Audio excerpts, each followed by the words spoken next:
आता अबू आझमींना निलंबित केल्यानंतर लगेच आमची मागणी होती की जशी कारवाई अबू आझमीवर केली आणि ती करायलाच पाहिजे होती, काल पण आमची मागणी होती, खरं तर कालपासूनच करायला पाहिजे होतं, पण तशीच हिंमत दाखवून जे भाजपच्या जवळचे आहेत, मग ते कोश्यारी असतील, कोरटकर असतील, सोलापूरकर असतील, त्यांच्यावर देखील कारवाई आणि त्यांच्यावर देखील बेड्या ठोकण्याची कारवाई ही या सरकारने केली पाहिजे.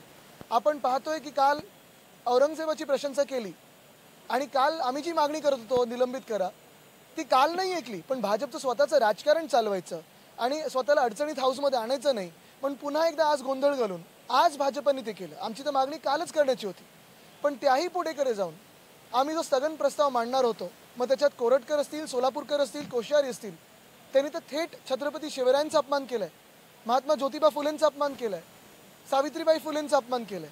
मग भाजप ही कारवाई त्यांच्यावर का करत नाही? आज देखील त्यांनी गोंधळ एवढ्यासाठीच घातला कारण त्यांना पाठराखण करायची होती त्यांची, ज्यांनी छत्रपती शिवरायांचा अपमान केला. भाजपला पाठराखण करायची होती, संरक्षण द्यायचं होतं त्यांना, ज्यांनी महात्मा ज्योतिबा फुले असतील, सावित्रीबाई फुले असतील, छत्रपती शिवराय असतील आणि महाराष्ट्राच्या सदनाचा अपमान केला, त्यांची पाठराखण करायचं होतं, त्यांना संरक्षण द्यायचं होतं. म्हणून भाजपने आज गोंधळ घातला आणि त्यांची जी बी टीम होती अबू आझमी त्यांना कालच ॲक्टिवेट केलं आणि सांगितलं की तुम्ही आता औरंगजेबाची प्रशंसा करा. असो, हे सगळं होत असताना देखील आपण पाहिलं असेल आज आता आम्ही जो वॉकआउट केलेला आहे, ह्या अधिवेशनात आम्ही ज्या मंत्र्यांनी अभ्यास केला असेल, उत्तरं नीट दिली सदनाला, त्यांचं कौतुक जाहीरपणे केलेलं आहे. पण दोन असे मंत्री आहेत, आज तर आत्ताचे जे मंत्री आम्ही वॉकआउट केला ते ह्याच गोष्टीसाठी केला की आरोग्य खातं की FD खातं हे दोन्ही, ह्या दोन्ही खात्यांमध्ये ताळमेळच नाही आहे. एक बोलतं ह्यांचं, एक बोलतं त्यांचं आहे. हा आमचा विषय नाही, तो त्यांचा विषय नाही. म्हणजे खेकडे मंत्री होते, त्याच्यात ते सापडले जातील का?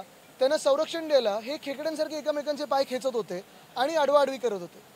उत्तर आम्हाला एकच स्पष्टपणे पाहिजे होतं की ज्यांनी जीवघेणे खेळ केला, ज्यांनी जीवघेणे भ्रष्टाचार केला, ज्यांनी औषधात पैसे खाऊन पावडर विकली आहे लोकांना, त्यांना तुम्ही त्या अधिकाऱ्यांना निलंबित कराल का? आणि जे तत्कालीन मंत्री होते त्यांना चौकशीत आणाल का? कुठे कठीण प्रश्न होता. जर कोण दोषी असेल तर करा ना, जे कोणी अधिकारी असतील त्यांच्यावर कारवाई करा, जे कोणी मंत्री असतील त्यांच्यावर कारवाई करा. चुकतंय काय अडतंय? पण ते काही बोलायला तयार नाहीत. सामान्य नागरिकाच्या जीवाशी खेळ होतोय, पण कुठेही हे सरकार संवेदनशील नाही आहे.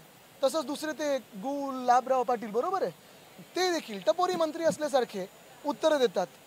काय म्हणजे मेन प्रश्न सोडून बाकी सगळ्याची उत्तरं देतात आणि अभ्यास न केल्यामुळे. म्हणजे तुम्ही बघा, मुख्यमंत्री स्वतः अभ्यास करून उत्तरं देतात, अजित पवार साहेब जे उपमुख्यमंत्री आहेत ते स्वतः अभ्यास करून उत्तरं देतात. एक उपमुख्यमंत्री त्यांचा काय ताळमेळच नसतो, ते काय नुसतं आणि सोडून देतात. त्यांनी खाती वाटप पण केलं आहे, बाकीच्या वेळी खाती स्वतःकडे कॉन्ट्रॅक्टरशी डील करायला, पण उत्तरं देताना स्वतःकडे खाती नाही. आणि तसंच त्यांचे जे मंत्री आहेत त्यांच्या गटातले ते टपोरी उत्तरं देतात आणि ह्याच्यावर आमचा आक्षेप आहे. आज विधानभवनात देखील मी खरोखर जे स्पीकर आहेत अध्यक्ष महोदयांचे आभार मानतो की त्यांनी ती टपोरी जे काय तो उल्लेख होता मंत्र्यांचा तो मागे घेतला, त्यांनी मागे घ्यायला लावला, रेकॉर्डवरनं काढायला लावला. पण हे असे मंत्री जर टपोरीपणा करायला लागले हाऊसमध्ये तर फडणवीस साहेबांच्या इमेजबद्दल चिंता ही आम्हाला जास्ती आहे. तुम्ही पाहत आहात महाराष्ट्राच्या कुशीतलं GK न्यूज मराठी, सात जनतेची, भूमी महाराष्ट्राची.